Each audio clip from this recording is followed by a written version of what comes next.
Learning a new language is like trying a new food. You have to put some unusual things in your mouth.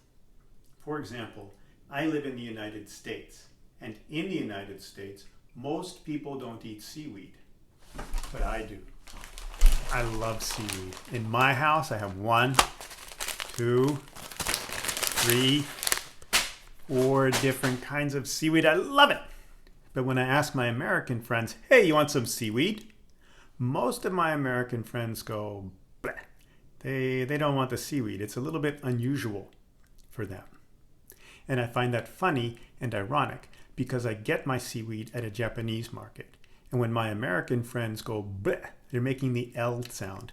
And that's a little bit unusual for Japanese, and so it's difficult for them to make. Americans don't want to put seaweed in their mouth, and a lot of Japanese can't really put L in their mouths.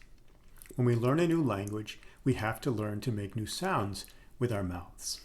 And here's a simple rule for one kind of sound. I want to think about the E in seaweed because I also work with people from Vietnam. And it's difficult sometimes for them to make that E sound. They kind of want to make an I sound like the I in fish, the fish that lives in the sea. That I sound is a little more natural for them.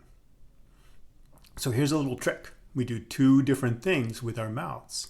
The I sound is like a kiss, like a big grandma kiss. And when grandma kisses you, you smile. So we have a kiss and a smile.